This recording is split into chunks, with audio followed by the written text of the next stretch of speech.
brukar hålla en predikan, och så brukar jag säga ungefär så här, att kanske det är någon som har svårt att få in i sitt hjärta att vederbörande verkligen är Guds barn eller får bli Guds barn. Därför ska vi nu göra det väldigt enkelt.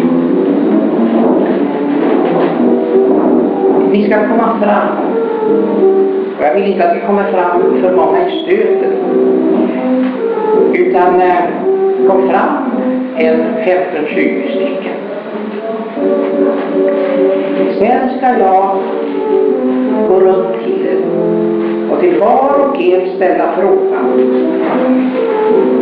vill du att Herren Jesus Kristus tar hand om dig precis som du är nu?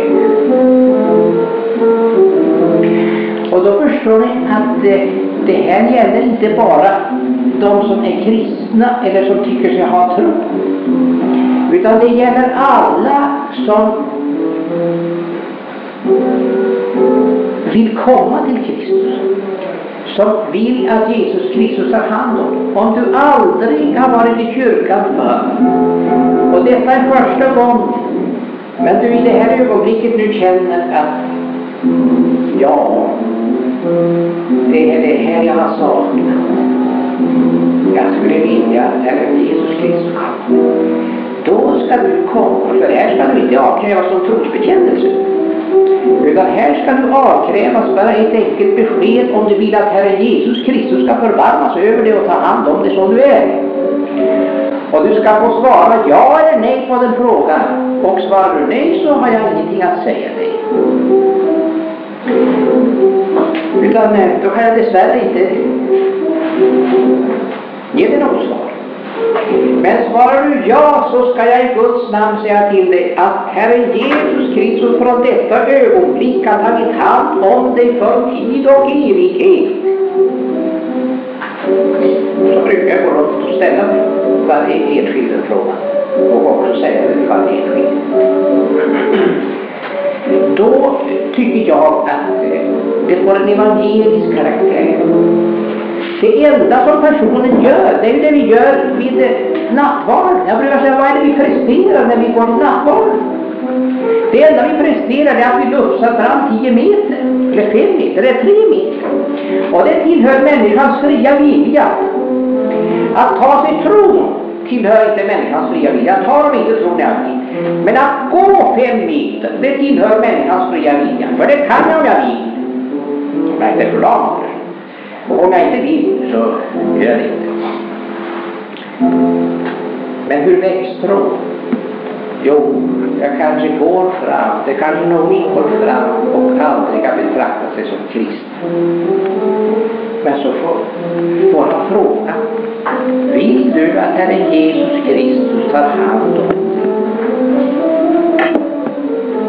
och gör det till sitt barn? Och så svarar han ja. Och så säger jag till att just det här i detta ögonblick skett. I kraft av Guds ord och löfte så har det skett. Ni förstår, det är detta som skapar tro. Därför att jag vet inte om jag har varit med om annat än att det har inträffat att en sån människa har gått tillbaka och känt en stor tacksamhet. Tänk att jag också får vara Guds barn, och att det var så förfärligt enkelt. Ja, men vederbörande har ju kommit till tro, och vederbörande har kommit till tro helt enkelt genom att bara få höra detta härliga evangeliska ord. Tron kommer av Kristi ord. Men den som säger nej, hur kan hon ställas till ansvars för sitt nej, om ändå allt detta att hon tror allting är liksom Guds verk? Ja, det är ju så alltså att jag har ju aldrig varit med om att någon människa har kommit fram och sagt Det har jag aldrig varit med om. För att de människor som känner på det sättet kommer inte fram. De människor som känner att jag vill inte att Kristus tar hand om det. Jag vill inte att Kristus ska göra. De människor kommer naturligtvis inte fram och bara ställa till spektakel, ska jag få säga. Men det har jag aldrig varit med om att någon har gjort. Men det du säger, alltså, jag kan inte ta mitt tro. Jag tror det Guds rätt. Jo, men jag kan ju göra någonting. Jag sitter där i min bänk. Jag så arg på kyrkomötet, förra kyrkomötet alltså, för att de slopade den här Britke Hallqvist nattvardsmissa. Jag kom inte hit för att jag tror, men för att jag behöver det. Nu hade de dessbättre påvarna där ångrat sig, så nu kommer de visst med i det andra sammanhållstillägget. Jag menar, här står vi i predikstolen talar om att tron är ingenting annat än att vi behöver Kristus. Och så får vi en psalm där det står, jag kommer inte hit för att jag tror, för att jag behöver dig. Och så sitter dessa lärda och kloka män och säger att inte kan vi sjunga en sån här psalm om att man inte tror. Jag kom inte hit för att jag inte kan församlingen sitta och sjunga det i gudstjänsten. Ja, men det är ju att ränna fast just på att Britke Hallqvist använder ordet tro. Avsiktligt alltså, i den där bemärkelsen, vad ska jag säga, tro betyder visshet och att man är kristen och så. För hon kommer med den rätta förklaringen, men hon vill bara till nästa fras. Jag kommer inte hit för att jag tror, utan för att jag behöver det. Men detta att jag behöver Kristus är ju tro. I Guds namn kan de inte läsa innantill. Vad hjälper det att jag står på predikstolen och håller en predikan om det här? Och då finns det en psalm som vi skulle kunna sjunga som passar om hand i halsken till det här. Men det får vi inte sjunga. Därför att man ska inte ingjuta tvivel i församlingen om att man får sjunga sådana här tvivelsjuka psalmer. Det är ingen tvivelsjuk psalm. En massa människor skulle dra en mättande skål och tänka att det där stämmer på mig. Det där stämmer. Jag kom inte hit för att göra viss och så. Men jag kom hit för att jag kände att jag behöver Kristus. Eller som var pojke som satt i kyrkbänk. Han kom inte dit för att han trodde. Han kom ju dit som Ola. Men när han satt där så kände han plötsligt, jag behöver Kristus. Och så låter han sin längtan övervinna fegheten och allt det. Och går på stapplande ben fram till Herrens bord och upplever. Det är mig han vill ha. Jag har mött Kristus. Om man känner att man inte behöver Kristus, det är ju den ansvarsfråga lite grann. Att hur kan Gud eller man eller vem ställa den här människan till ansvar? Detta är Guds verk. Ja. Det är en så svår fråga, så den får vi börja med nästa morgon. För egen så kör jag upp långt utöver klockan. Alltså förhållandet mellan Guds vilja och människans vilja, den är i Romarbrevet på ett sätt renodlad. I Romarbrevet är Gud så suverän så det finns inte ens plats för djävulen. I det mest centrala av alla brev är djävulen utraderad. Därför att Gud är Gud. Och han är så suverän så att inga makter spelar någon roll för det. Och därför så överhuvudtaget omtalas inte djävulen i Romarbrevet. Annars är det helt överhuvudtaget. Men Romarbrevet är inte. Utan Guds suveränitet betonas på ett så enormt sätt. Och jag menar att det är det som är det fantastiska med Romarbrevet. Att det finns en bok om Luthers teologi som tillhör England som heter Let God be God. Och den utmärks av att Luthers teologi åt Gud vara Gud. i Romarbrevet låter Paulus Gud vara Gud, den absolut suveräna Gud. Och då kommer naturligtvis frågan fram, var tar människans ansvarighet? Finns det något vilja för en sättning? Det kanske jag skulle nästa gång.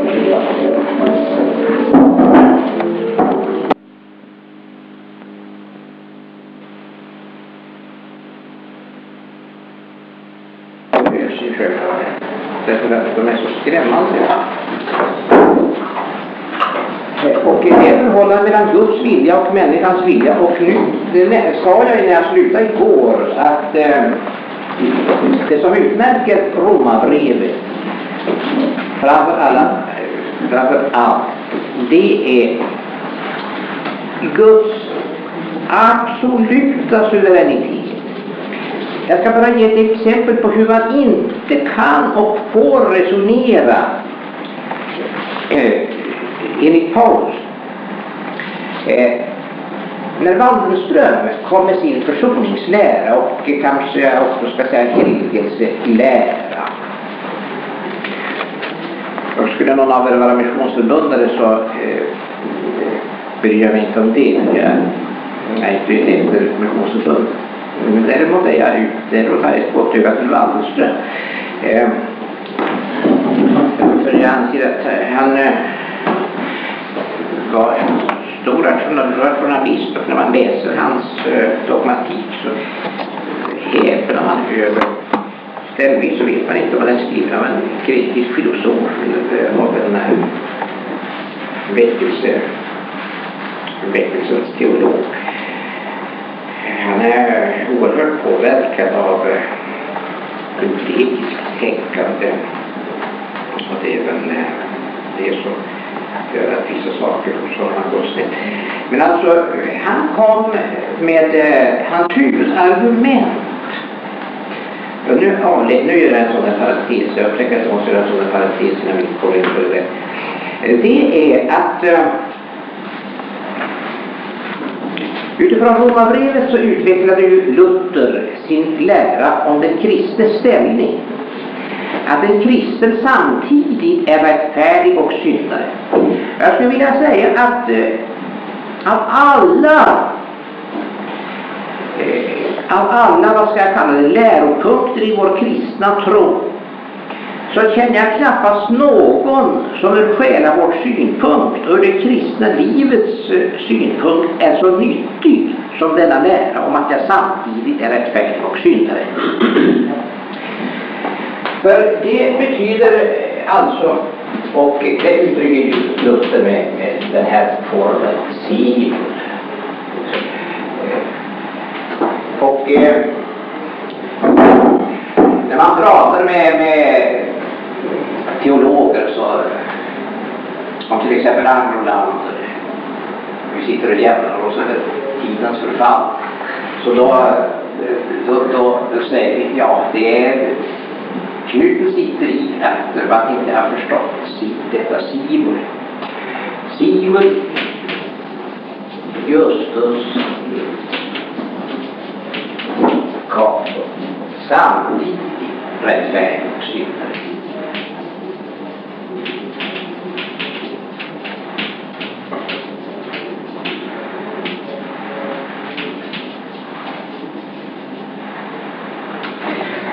Och det är det alltså att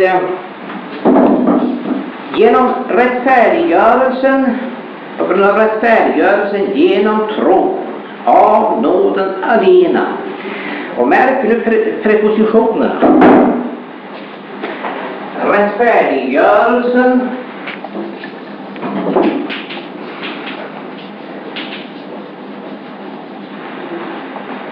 av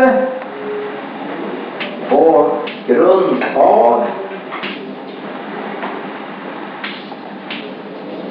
nåd genom alena. Alltså rättfärdigheten av nåd, det vill säga varifrån kommer det? Jo, den kommer från Gud, som av nåd, av sin blotta godhet skänker mig den. Alltså. Den prepositionen anger källan till min rättfärdighet, till att jag blir frikänd här och i den yttersta domen. För vi sa att rättfärdiggörelse på ett enkelt sätt kan översättas med att jag är frikänd i Guds dom. Jag är rättfärdig av nåd. Därifrån kommer rättfärdigheten alltså, från Gud. Men hur tas den emot alltså? Jo, genom tron alena. Tron är så att säga handen som tar emot den. Det där är viktigt, att hålla sig till de där rätta prepositionerna. För om man till exempel sätter det här inom parentes exempelvis och så skriver av tron, och ibland inte, och man kan ju mena rätt, men preposition är egentligen fel. Då betyder det alltså att, då kan det betyda det att det börjar med tron. Tron är början, det är en bra början. Men kan man stanna vid tron? Sen måste ju helgelsen komma. Och i slutet på helgelsen så då kommer rättfärdigheten.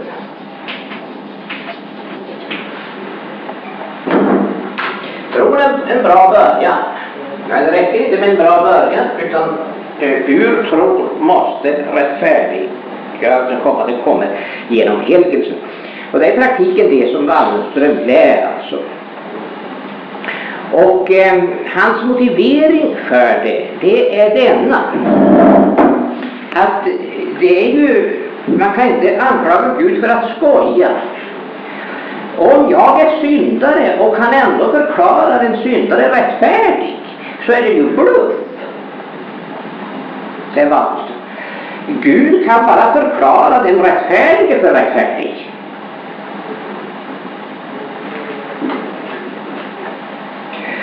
Och därför så sammanfaller hos Wallenström alltså helgelse med rättfärdiggörelse.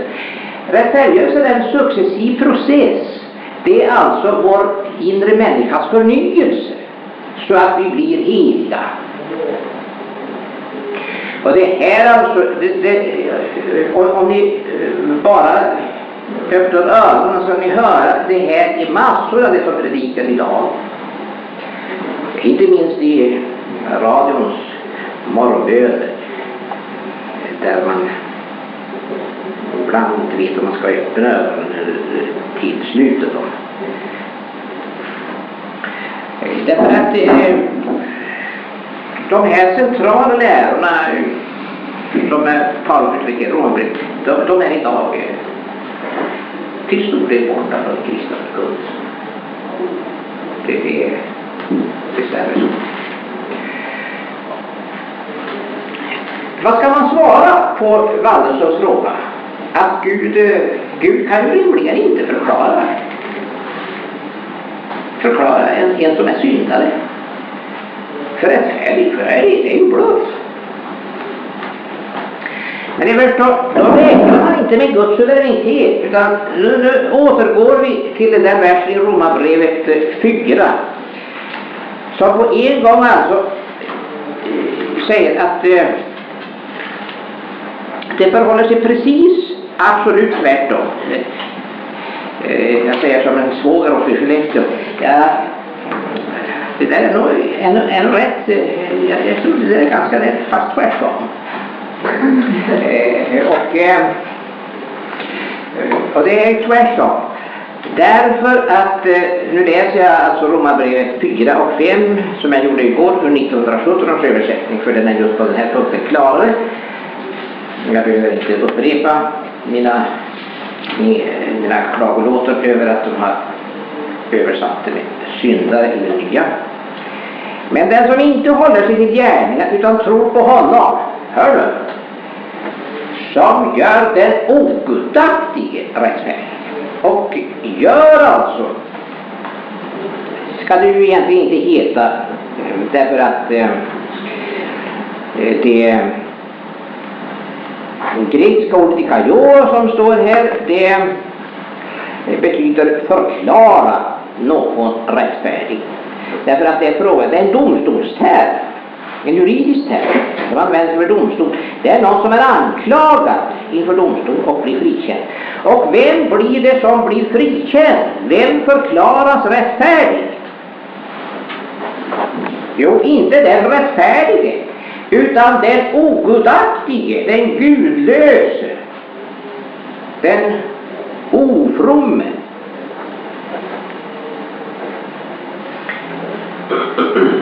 Och om man då skulle säga till Paulus, men detta som Wallström säger, men detta är ju skoj.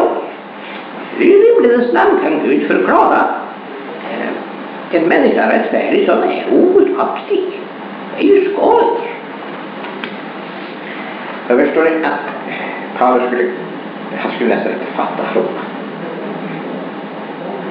Därför att för honom är Guds suveränitet så överväldigande att om Gud dekreterar någonting så gäller det. Det är det enda som gäller, därför att Guds ord, det är så att säga stipulerar verkligheten. Om Gud skulle behaga sig att korpen är vit, så är korpen vit och därmed basta. Därför att Guds omdöme alltså förvandlar verkligheten. Guds ord är ett skapande ord alltså.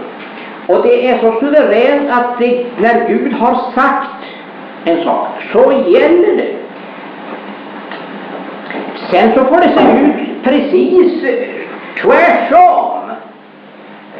Det här är en paradox. Vi hade en gammal lekmannapredikant uppe utanför Luleå. Han kunde inte ordet paradox. Men han hade hittat på ett bondskort som var väldigt bra. Det här, mina vänner, det är en tvärsöversättning. Ja, det är bra för paradox alltså. Någonting som är sant trots att det ser helt annorlunda ut. Och jag ska ta ett exempel ur Gamla testamentet som är mycket märkvärdigt. Det är hur det går till när man har fått spetälska. Om man har fått spetälska så det har brutit ut på kroppen, alltså sådana här spetälskefläckar, och så har man gått till prästen. Och han ska då konstatera alltså att man har fått spetälska och han ska förklara för oren.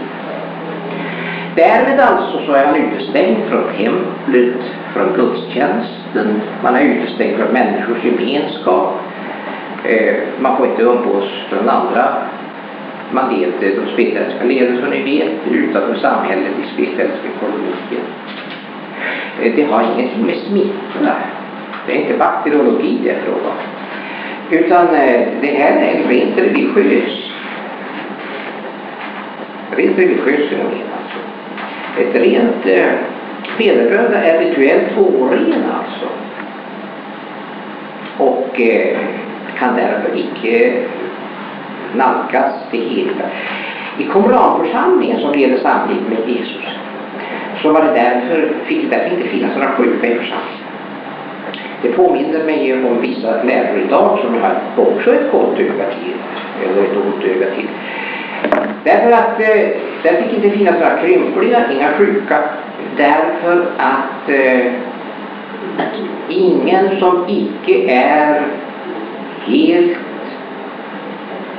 frisk får finnas där i det heliga änglarnas mitt. Man tänkte sig, och den tanken finns ju i Nya testamentet också, att Paulus talar om att kvinnorna ska ha den där de huvudbonan och exosia makt, står det, varann makt på sitt djup. Det betyder slöja som det står i vissa handskrifter eller någon annan huvudbon, det vet jag inte. Men när han ska förklara varför så här, för änglarnas skull, och det är ju mycket omdiskuterat, Paulus kan syfta på. Men det är tänkbart att det finns någon förbindelse mellan det Paulus säger här detta dunkla ord och den här utsagan i Qumran. Att i gudstjänsten alltså, på den punkten alltså, hela Nya Testamentet, gudstjänsten det är inte att man samlas, några människor samlas på ett visst ställe så att säga och längtar till himlen som då är fruktansvärt långt bort och jag höll på att säga ropa högt så den himmelske fadern ska höra, för han är ju långt borta, han är i himlen och vi är på jord. Det är inte så, utan Gud är mitt ibland oss. Och änglarna, vi befinner oss i gudstjänsten, så befinner vi oss, det här är en gudstjänst, för var två eller tre är församlade i mitt namn, där är mitt ibland. Befinner sig de heliga änglarnas mitt.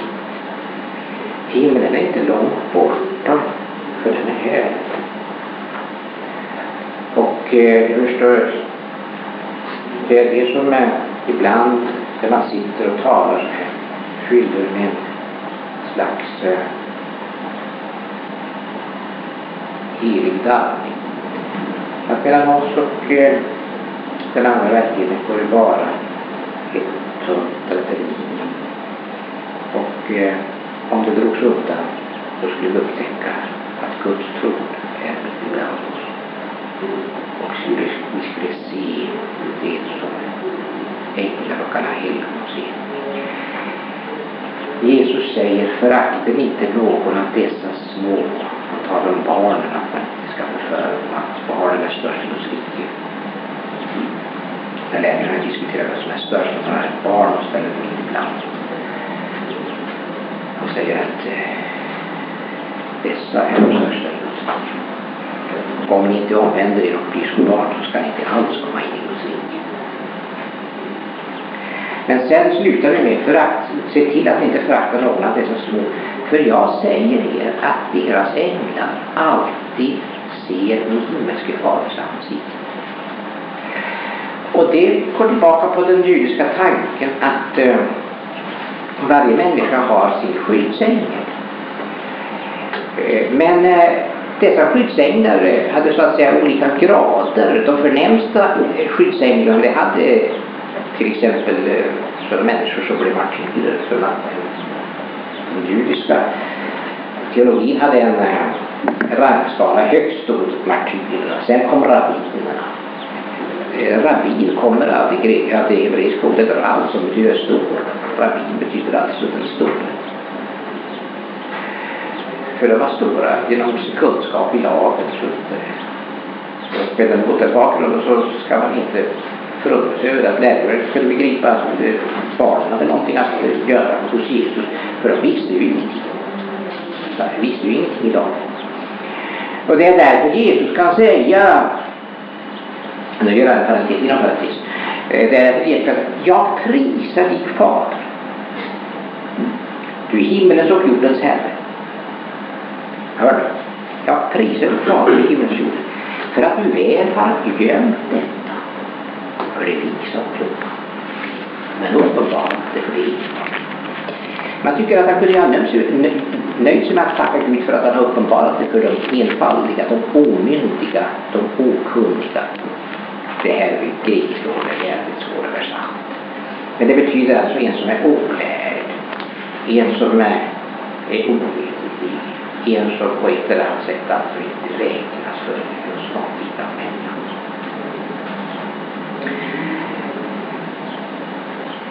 Man kan ju tycka att han borde ha nöjt med att tacka Gud för att Gud har uppenbarat det för dessa små, för dessa okunniga, för dessa enkla, enfaldiga. Det är ett försök att översätta det hebreiska ord som ligger bakom här, som betyder enkel, enkla, enfaldiga. Men han tackar Gud, han börjar med att tacka Gud för att du väl har dolt detta, för det visar klart.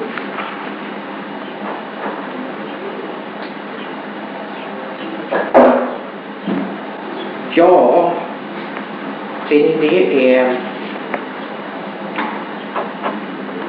är där så evangeliet sitter. Att frälsningen har Gud så att säga lagt på ett så lågt plan.